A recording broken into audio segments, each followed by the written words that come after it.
STJ não vê estupro em relação entre homem de 20 anos e menina de 12. Pessoal, como advogado eu vou dizer para vocês, o STJ errou, e errou feio nessa decisão. Ele abriu precedentes horríveis para o nosso poder judiciário, deixando pessoas, estupradores aí, pedófilos, abertos a uma situação igual a essa. Tá?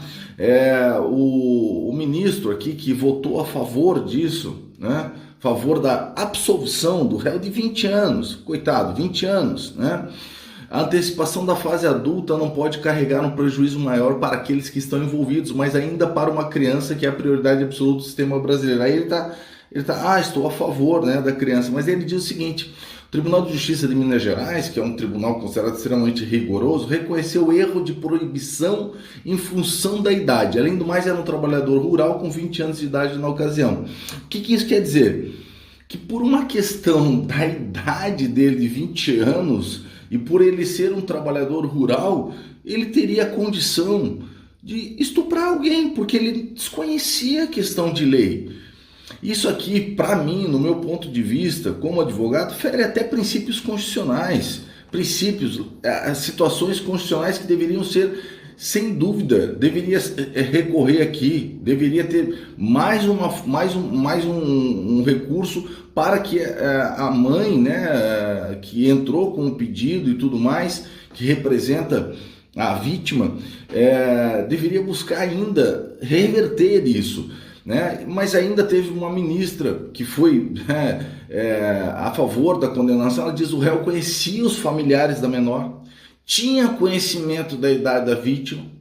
Nesse caso, não se pode racionalmente aceitar que um homem de 20 anos de idade tivesse relação com uma menina de 12. Ser matuto não exclui a tipicidade do estupro de vulnerável. É tão surreal falar para vocês que até numa situação minha, né, de falar tecnicamente sobre a questão do estupro de vulnerável, perde um pouco o sentido. Porque isso, para mim, né, eu acho que para muitos criminalistas, tá na cara essa situação. Né? A questão do estupro que ocorreu, até porque gerou uma criança ainda. Você imagine, ela foi estuprada, né? Houve uma relação sexual e ela ficou grávida. Então é assim, mas ele está, o estuprador, né? O pai está dando assistência. Depois eu vou botar o vídeo ali, se vocês tiverem estômago para ouvir, né? Com todo respeito ao ministro do STJ, mas não, aquilo ali da ânsia de vômito. A ministra falou muito bem, depois tem a parte da ministra, se vocês conseguirem ouvir até o final, seria muito interessante. Então, assim, é surreal essa decisão, tá? Não sei qual é o objetivo, entendeu? Sinceramente, eu não sei qual é o objetivo, né?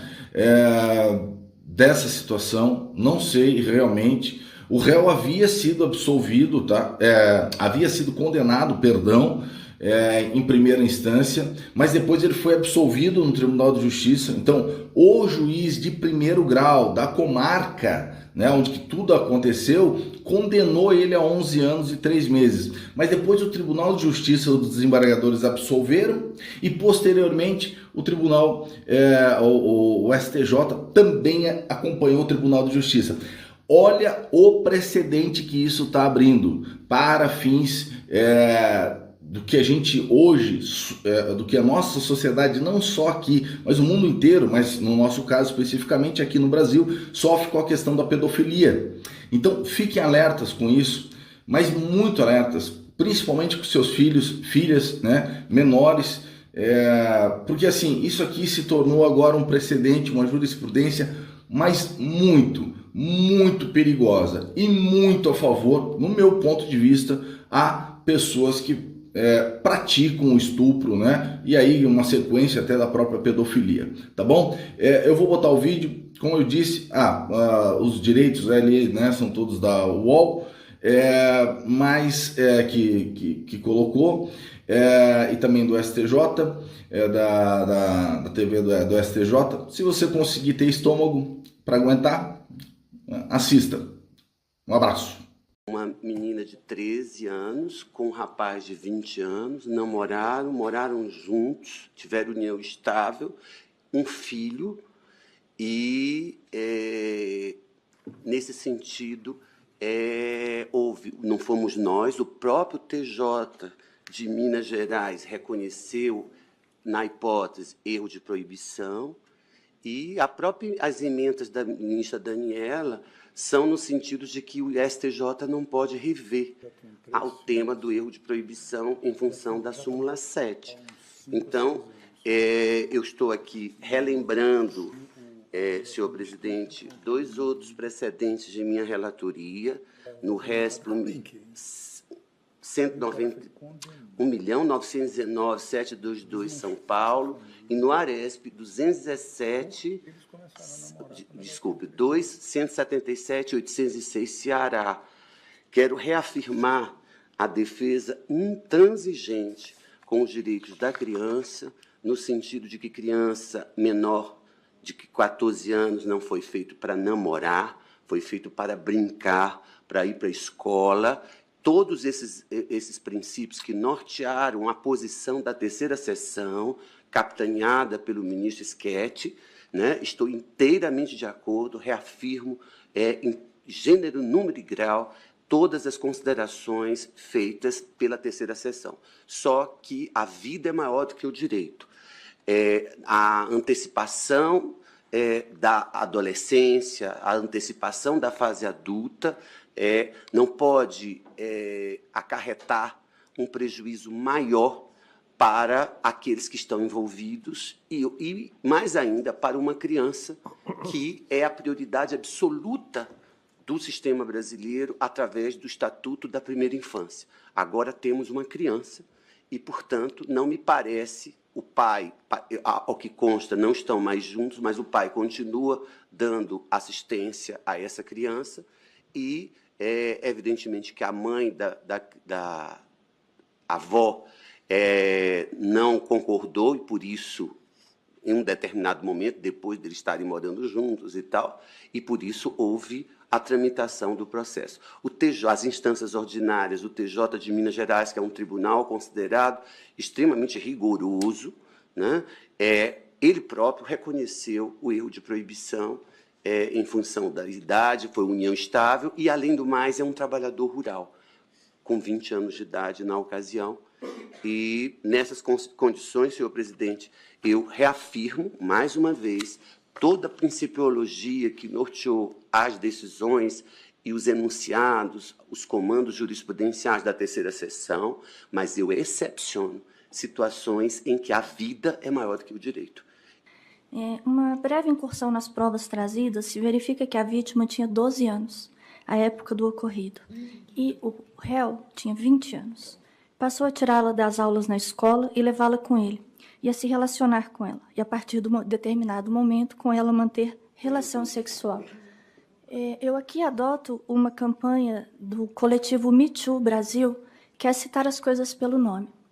Às vezes choca, às vezes agride, mas determinados tipos penais têm nome, e o nome desse relacionamento de um maior de 20 anos com uma menina de 12 é estupro de vulnerável. É isso que se passa, é disso que se trata. É pouco crível que o acusado não tivesse conhecimento da ilicitude da sua conduta, especialmente no mundo atual, morando na cidade urbana de Araguari, Minas Gerais, com 109 mil habitantes. O réu conhecia familiares da menor, tinha conhecimento da idade da vítima, não apenas porque a buscava na escola, então sabia a série que ela frequentava, mas porque era amigo de um primo na casa na qual ela residia. O Tribunal de Justiça de Minas, com a devida vênia, não tinha elementos no conjunto probatório a demonstrar a necessária invencibilidade de erro para excluir a alegada potencial consciência da ilicitude.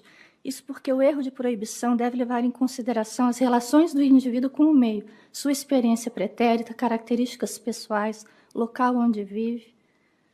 Assim, as lições doutrinárias de Rogério Sanches e Guilherme Nucci, que eu cito no voto. Não se pode racionalmente, e aqui faço um apelo a vossas excelências, aceitar que um homem de 20 anos de idade tivesse relação sexual com uma menina de 12 anos de idade. Ser matuto não exclui a tipicidade do estupro de vulnerável. Estamos falando aqui de uma criança agredida, com relação sexual, conjunção carnal, de onde veio uma gravidez, que nada mais é do que uma segunda agressão. Uma menina que tinha uma vida inteira pela frente aos 12 anos de idade corre sério risco de vida ao levar essa gravidez adiante. E levando corajosamente, ou terrivelmente, ou tragicamente, tem a sua vida praticamente ceifada. Para de estudar, não tem um futuro, está ali com 12 anos de idade, 13 quando pariu, cuidando de uma criança.